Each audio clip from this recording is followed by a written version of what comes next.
Within our college, we have 15 fantastic different majors that I want to introduce to you all, especially as your student is beginning to explore their engineering interests as they're entering this admissions process. So starting first with our section of majors that we call things that move. This includes aerospace engineering, which is going to be anything that moves that flies, and then moving down to mechanical engineering. This is going to be almost more generally anything that moves. So the first thing that people usually think about are cars, but it also could be your dishwasher. We have students who work on forklifts every semester. And then moving down to industrial and systems engineering. This is a really interesting major that is the intersection of people, the machines that they work with, and data. So if you're really interested in efficiency and reducing waste, then that could be a fantastic major of choice for you. Great. Our next section of majors are things that do not move. So if you would like to contribute to that as a goal, then one of these majors would be good for you. So architectural engineering is interested in the aesthetics of the building as well as the structure, safety, and integrity of a building. Whereas moving down to civil engineering, you're just going to be focused on those latter three components. And then construction managers are going to be the people on the ground implementing the plans created by our engineers and making sure that everything is up to code during the actual building process. Moving along, we have our section of majors of things that involve computers. This list goes from most software heavy down to the most hardware heavy. So that computer science major, if you're interested in coding all day, building the backends of websites, maybe getting into data science, computer science would be a great option for you. And then once you open up your computer, right, and you're looking at things like your processing chips, your memory cards, then that is going to be more of computer engineering and cybersecurity engineering. Maddie, would you go ahead and click record on this meeting? And then moving down to electrical engineering, that's going to be things that are just hardware based, and same with electrical engineering technology. And then finally, our last section of majors are going to be things that sustain life. So this includes biomedical engineering. There's a lot of different facets of biomedical engineering. This includes devices and prosthetics, things like heart replacements or knee replacements and heart stents. Those all fall under the biomedical engineering umbrella. Chemical engineering is a very varied field. So things like pharmaceuticals, gas and petroleum, but also food engineering all fall within chemical engineering. And then lastly, environmental engineering very much focuses on the waste that the machines that we interact with produce. But also a lot of our graduates end up working in policy. So that was just a quick introduction to the 15 different majors that we have available on campus. Majors usually require about 40 classes each or so, but I also like to mention that in case your student wants to specialize a little bit further in a certain area, they're welcome to pick up minors and or certificates. And these are usually require between 5 and 8 classes, and it just helps you get a little bit more of a specialization in a certain field. So these are the 13 minors we have in the College of Engineering and Applied Science. We also have 6 certificate programs, but students are also welcome to pursue minors and certificates outside of the College of Engineering and Applied Science. For example, if they want to pursue the international co-op program and get a minor in Japanese to help them prepare for research abroad through the international co-op program, then they're welcome to pick up a minor in Japanese.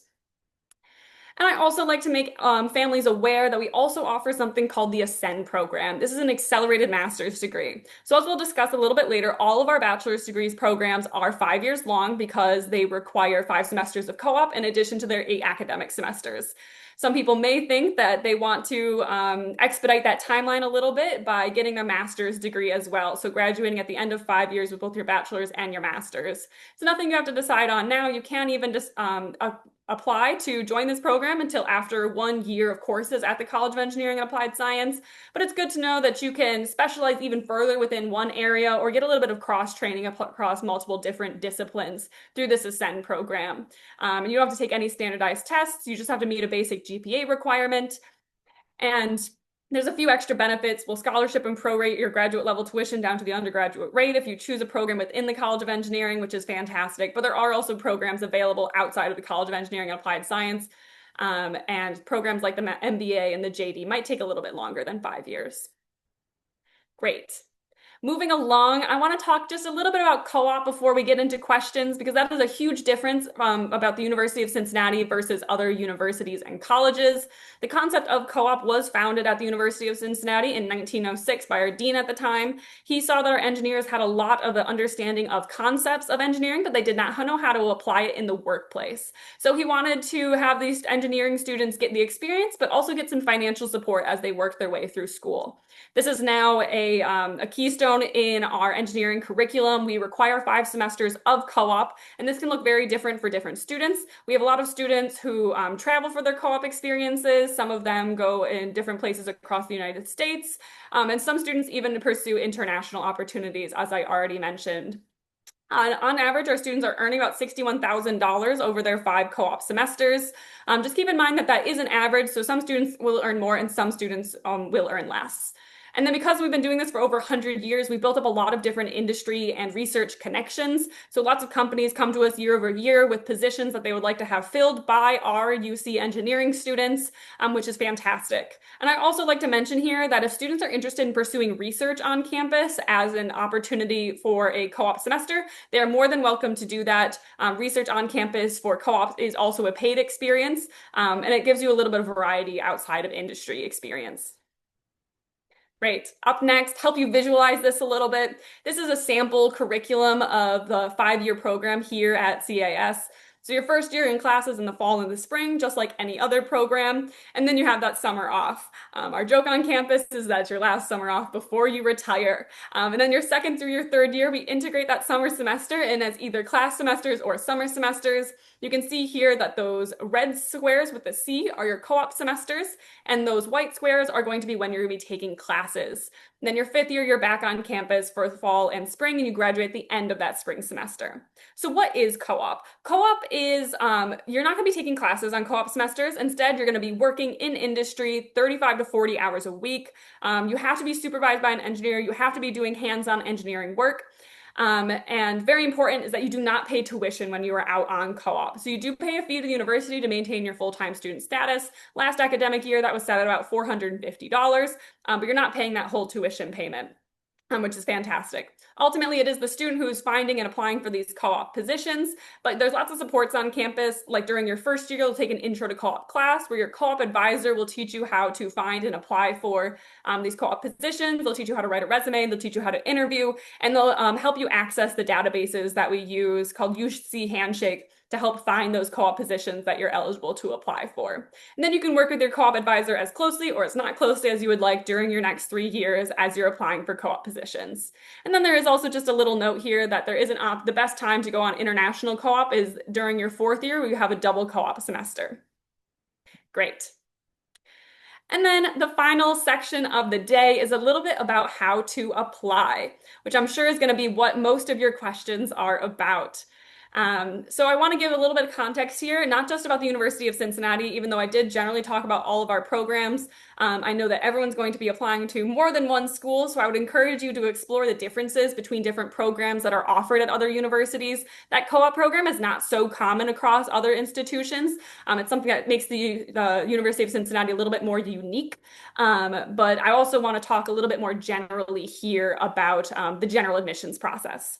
So here at the University of Cincinnati in the College of Engineering and Applied Science, we offer something called direct admission. So this means that if you apply for your specific degree program and you are admitted to that program, you never have to reapply again. You are there, if you are admitted to aerospace engineering, you will graduate aerospace engineering unless you decide to change your major somewhere along the way.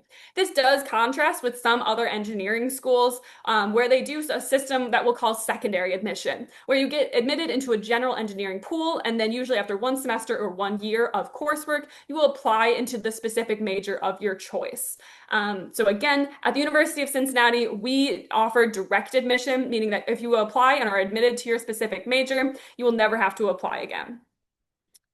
That is not to say that you cannot change your major. I like to mention that here. You're not locked into your 5-year program, regardless of what you were admitted to.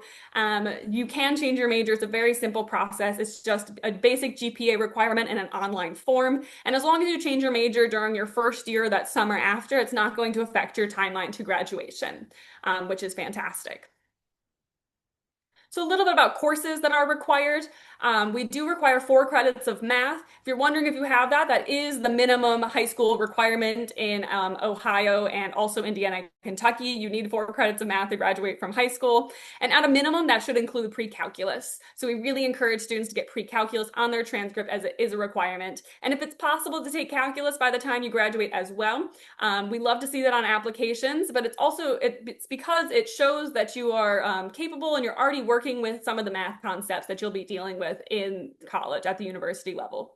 And then we also need to see 3 credits of science, and this should include chemistry and physics. This can be the high school level, the AP level, or the dual enrollment CCP level. All of those are fine. We just need to see some kind of chemistry and physics if you're interested in one of our engineering programs. And then if you're interested in mechanical engineering technology, electrical engineering technology, or construction management, that's just going to be chemistry or physics. Because those programs generally throughout, they take fewer high-level math and science classes, and they take more hands-on applied lab classes. So I'd just like to note here that if you are living in Ohio and you're deciding on the trajectory of math for your student, please ensure that they're following the pre-calculus track.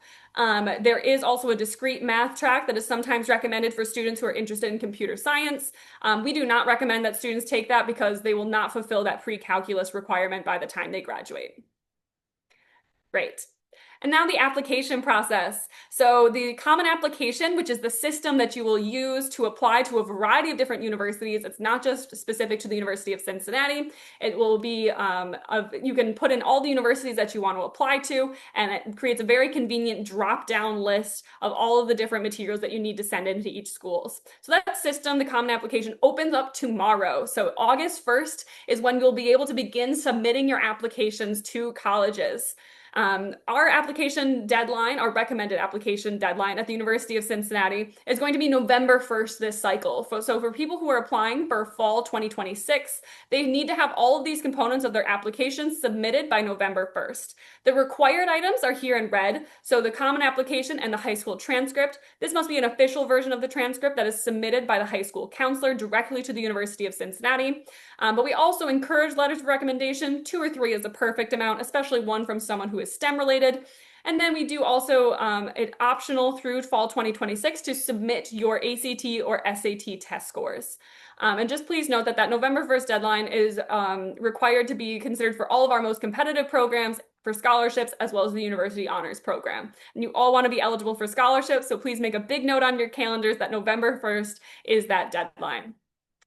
So just a few notes here is that we are test optional at the University of Cincinnati, but as you're exploring other institutions, you might also see words like test required or test blind. Test required means that you have to submit it. I think that one's the most straightforward of them all. Test optional means that you should probably only submit it if you think that your test score better represents you as a student compared to your high school transcript. And test blind, which is a more uncommon option, but it's good to know, is that even if you submit your test score, the institution is not going to look at it as a component of review for your application. And then for deadline options, technically our November 1st deadline is what we would call an early action deadline. This contrasts with early decision. Early decision means that you are obligated to go to that university. You are committing to go to that university if they accept you at the end of their admissions review process. Early action just means that you are very interested in our school, and as a return, we're going to review you for scholarships, and also we're going to give you your admissions decision a little bit earlier. December 12th is when we are expected to give out all of our admissions decisions for the fall 2026 cycle.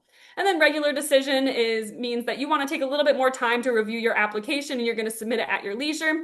And then you're going to hear back a little bit later. Usually schools move from regular decision. It's going to be more of a rolling admissions process. Right. And our last few slides of the day, just as you're planning high school, if we have any parents of freshmen here in the room today, I would encourage you to get your student involved in some engineering related clubs, have them start exploring some engineering and STEM related coursework at their high school, and just start thinking potentially about what area they want to focus on and concentrate in. These can be just very general. Are they interested in chemistry more than biology? This kind of question. Moving down into sophomore year, we encourage you to continue to get involved in those engineering groups and especially start to focus in on getting good grades in your STEM-related courses. This is because in the admissions process, we actually only are able usually to look at your first 3 years of high school grades, your freshman year, your sophomore year, and your junior year, because you're applying during your senior year. So you don't actually have any grades on your transcript yet. So sophomore and especially junior year are going to be the times where you're going to really want to focus on getting good grades on those transcripts. And then sophomore year, you can start exploring and thinking about taking AP dual enrollment classes during your junior year of high school. Junior year, of course, we're going to want to start thinking about adding those required classes like chemistry, physics, and pre-calculus. They have to be on your schedule for either junior or senior year, or earlier if you're an overachiever.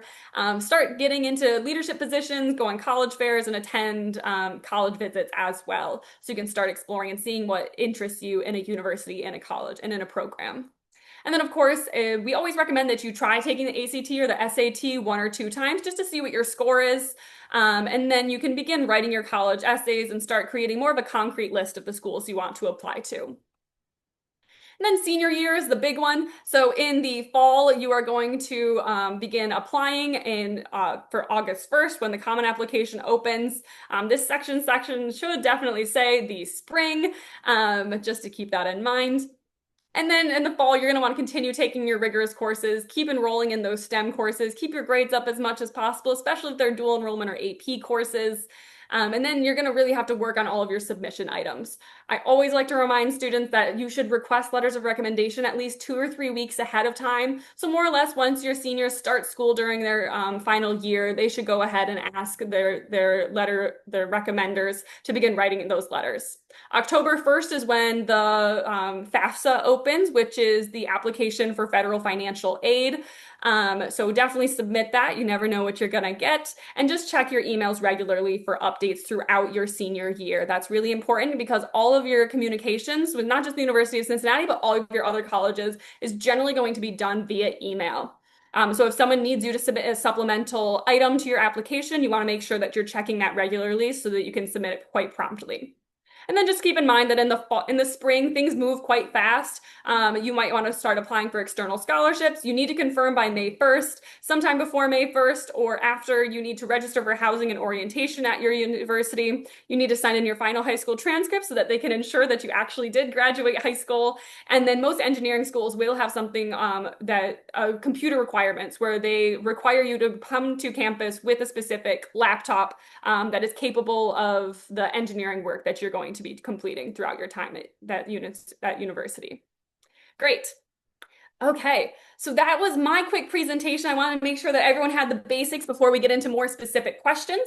But now is the time where you are welcome to start sending some questions into the chat if you have not already. We'd love to hear about any questions that you all have. Great. First question I do see, will this recording be available after? Yes, everything except for those first 2 or 3 minutes, they are going to be available, and I will send that out to everyone that received the email invitation to this meeting. Great. Next up, if you are already taking CCP courses through UC, does that change anything about the application process? So it does not. We always, of course, value CCP courses and we'd love to see rigor on students' applications. And of course, that will be very easy for the students to use those CCP credits and transfer them over to their engineering curriculum. But you still have to apply through the normal method that we have, the common application. That's all still going to be normal for the student. Great.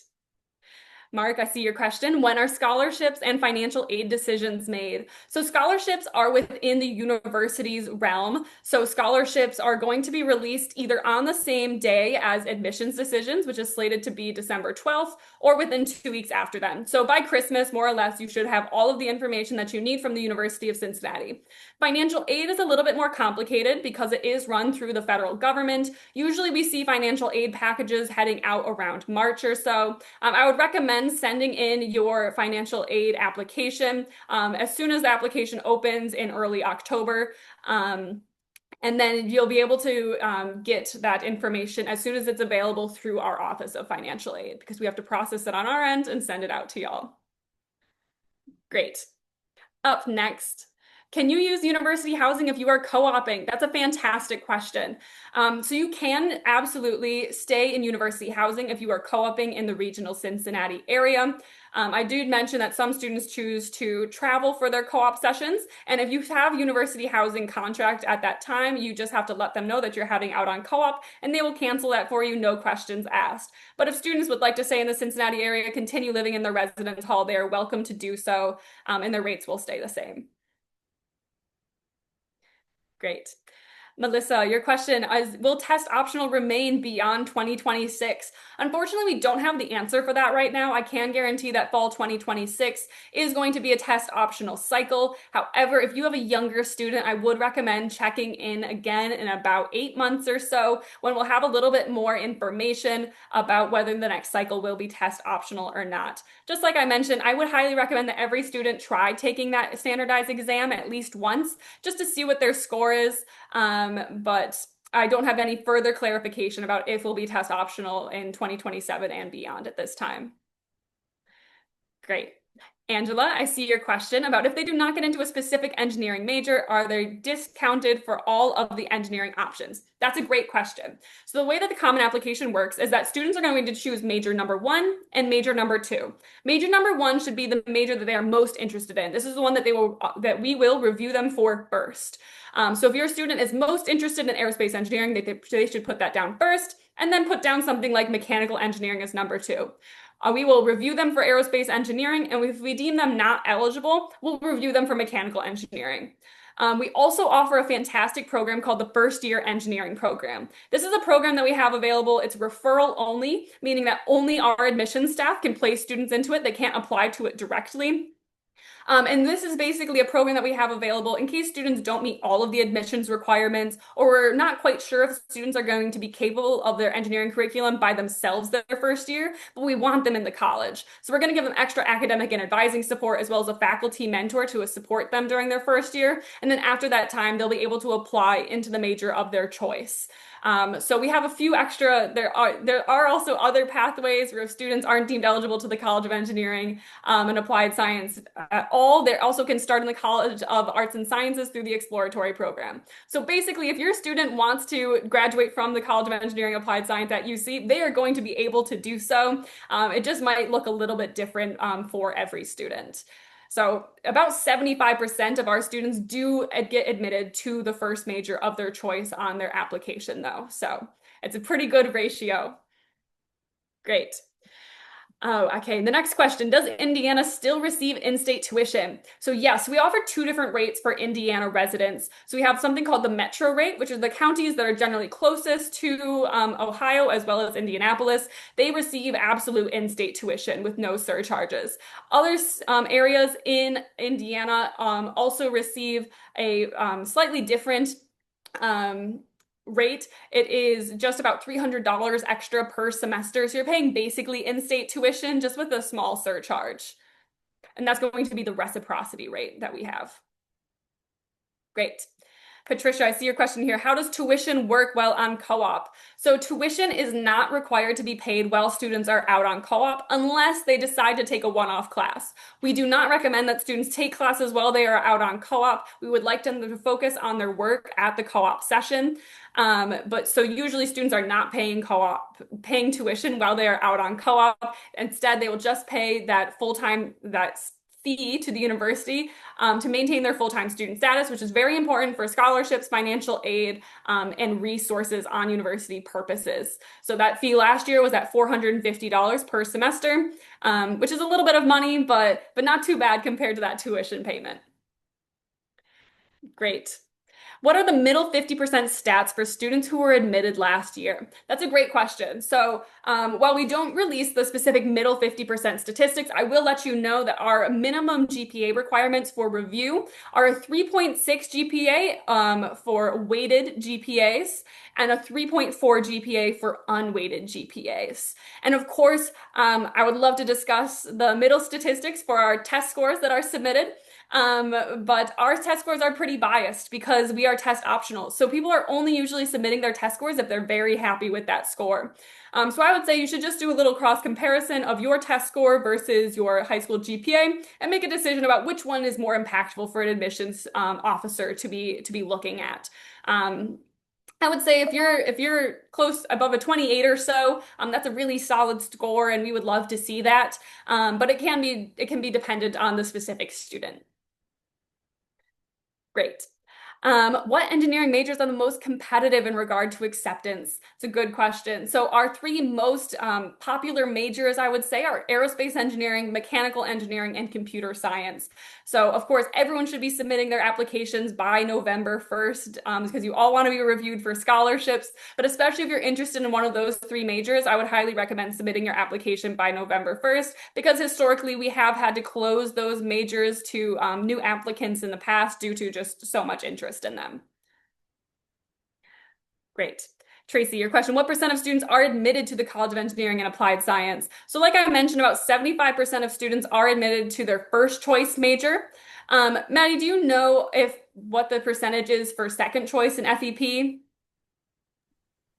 I don't have the stat right off the top of my head, considering we don't typically look at second choice majors as much as we do first choice majors. But if you're super interested in that data, send us an email. I will throw our email in the chat and we can always go on the back end for us and pull that as well. Exactly. I would say that usually we have a lot of students who get referred to that first year engineering program, and it's a fantastic place to be because you have the ability to still continue into any of the majors of your choice after completion of that program. Karen, what do you consider a good SAT score? So I would say we're a little bit biased in the College of Engineering and Applied Science. We care a little bit more about your math subsection on that SAT than we do about your English section. Of course, we want you to be literate as well, but we really want you to be good at math. So if you're getting over a 600 on that math subsection, that's a solid score, and especially something over a 650 is something that we're going to like to see. Great. I think, Jamie, I answered your question in the process.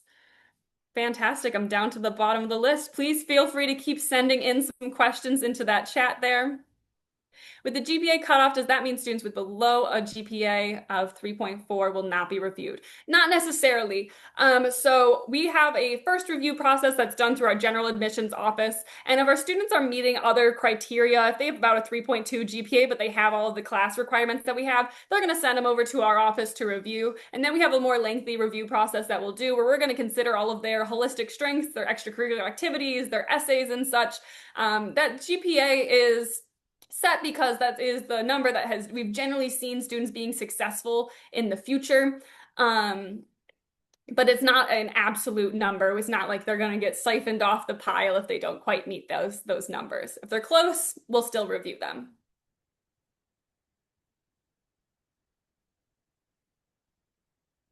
Great. Well, you guys were asking some fantastic questions. We still do have just about half an hour if you guys have anything else you would like to be asked. There's no such thing as a silly question.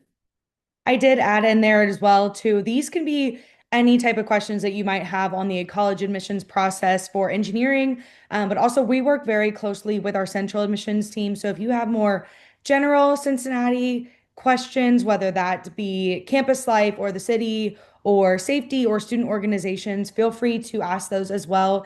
I know especially maybe for younger parents or students of parents of younger students, they might have a lot of different questions that are more high school related or things like that. So feel free to ask us any of those questions as well. It doesn't have to be just engineering specific. Fantastic. I do see some questions rolling in about safety on campus, since our campus is considered an urban campus. So students are just about a 10-minute car ride from downtown where they could go to the sports games and such. Just like almost all other college campuses, we do offer something called the blue light system, where all around campus students are able, if they're ever feeling unsafe or uncomfortable, to push a blue light, and the campus police, who are full-fledged police officers, will be at their location within minutes, which is a fantastic system that we have available. Our campus police are very active. They're constantly patrolling not just campus, but also the surrounding areas of campus, just because so many of our students do live off campus. There are late night shuttles available, as well as ride shares that will be available to bring students home later at night, which is a fantastic service. And all of this is free of charge for University of Cincinnati students. I like to mention that I live about a mile off campus. I walk to work every day, and it's a beautiful walk, and it's a great neighborhood. So especially if people have lived in the area before, or maybe were around 30 years ago, it's a totally different area than it was back then. And it's a very vibrant restaurant scene and such. It's a really nice area to live. Great. What percentage of the students in CAS are women? So just about 1 in 5 of our students are women. And of course, it depends a little bit about the program that you're in specifically, about what your ratio of women is going to be. We see more women entering into fields like biomedical engineering, chemical engineering, and environmental engineering, and architectural engineering. So those ratios can vary a little bit across programs, but about 1 in 5 of our students are women. Does UC have women in engineering programs? We have a variety of different clubs that students are welcome to join, such as the Society of Women Engineers, or so known as SWE, very colloquially. Fantastic. Maddie sent in the link for SWE specifically. It's a very active student organization on campus. And also for our women engineers, I highly recommend that they think about living in our engineering living learning community, where you're naturally going to be able to meet some other women engineers, because your roommate will be an engineer, and even your entire floor could all be women engineers. How diverse is CAS? So we don't have specific statistics beyond gender at this time, but I would say that we have a very welcoming community on campus. And there are other student organizations related to other identities, such as the Hispanic Society of Engineers, the National Society of Black Engineers. So whatever subsection you're looking for is probably available to you somewhere on campus. Great. How do you look at AP credits? What AP test scores are required? So Mark, we have a fantastic webpage where we have all of the AP test scores, and what classes they will receive transfer credit for at the University of Cincinnati. Of course, we really like to see rigor on high school transcripts. So generally, the more APs in the CCP classes, the better. But of course, you don't want to overload yourself. We still care about your grades. So you should definitely balance those items as you're designing your students' transcript year after year. But classes like AP Calculus, Physics C, and other science-related courses, AP Chemistry, are all great to see on transcripts, and they also can transfer in as credit that directly impacts their engineering curriculum and can open up some gaps in their schedule for them to explore items like the Ascend program or minors and certificates. So we highly recommend taking a few AP classes, something we like to see, and you can get some credit along the way. Great. Angela, do they usually keep engineering kids in the same dorms? Yes. So engineering students are usually placed in either Sidall or Calhoun Hall for the engineering living learning community. There's a little bit more information online about what those dorms specifically offer. Maddie, if you know off the top of your head, do you want to speak to their divisions, or the Jack and Jill style versus the hallway style? Yeah, so for Calhoun Hall, I know that they are totally traditional. So they are going to have those traditional bathrooms, kind of like what you see in the movies. So you're going to share a bedroom with your roommate, and then you'll have those communal bathrooms. They are totally separate for women and men. And then some of the other ones, I believe Siddell and Turner Hall as well, are going to be those Jack and Jill style bathrooms. So they will share a room with their roommate, and then they'll have a bathroom right in the middle, and then they'll share that bathroom with another side of roommates as well. So we have those options. Additionally, if your student wanted to live in a different residence hall, those are an options. Engineering students are not required to live in the same dorms. And those specific Calhoun, Siddall, Turner Hall, they do have the choice. We also have suite options. If you're interested in the whole grand scheme of residence halls and what those look like, the UC housing website has a great website where they show different models of the residence halls. They do tours of them as well. And I can definitely throw that in the chat in just a second. Fantastic. Thanks, Maddie. Okay, up next, I see the question, other than rewatching the recording, will the slides be available? I can absolutely send the slides along as an attachment in the email that I'll send out as a follow-up to this meeting. So you don't have to watch everything through on 2 times speed. You can just scroll down to get the information that you need. That's a great question. Up next, do students apply to the honors program or are they placed there through the admissions process? So we have a fantastic honors program available on campus. I would like to mention that it is experience-based versus academic-based, as you'll see at some other institutions. That's something to consider as you're applying to your honors programs at various universities. That means that our honors students don't take a specific honors curriculum. Instead, they're encouraged to seek out experiences such as teaching assistantships or additional projects on top of their undergraduate curriculum to help enrich their experience and immerse them into the Cincinnati and educational environment. That being said, honors students, you can be reviewed automatically you will be reviewed automatically for the honors program. I believe all you have to do is check a box on the common application saying that you are interested in being reviewed for that. I would like to mention here that it is a very competitive process.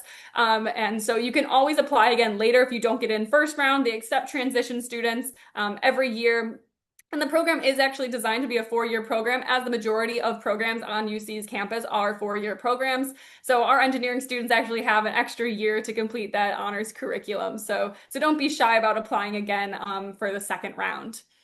And then they do also offer their own living learning community. So if you wanted to instead live in the honors residence hall, you are welcome to do that. And that will be a clear option on the housing application once that is released, which is expected to be released in early January or so. Great. Okay, we've gotten through all of the questions again, as far as I can tell. Again, you're welcome to continue sending questions into the chat if you have anything else that you would like answered. If you also have a more specific or personal question, you're welcome to send us an email and we'll be happy to reach out to you with further information and specific details.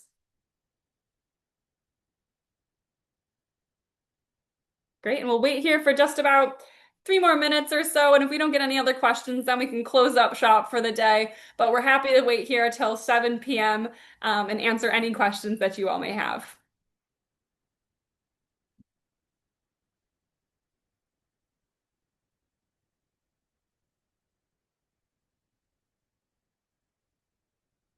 Great. And I would also mention that we have a variety of different visits available on campus. In case you're interested in learning more about the University of Cincinnati specifically, we'll have about 4 open house dates throughout the fall semester if you want to come to a larger scale event. Our fall semester close-up schedule and general visits are available on our website in case you'd like to sign up for a more general tour, that classic walking tour. And also if your student's really interested in seeing what it's like to live on campus and to go to classes, we offer student shadow experiences as well, specific to the College of Engineering and Applied Science.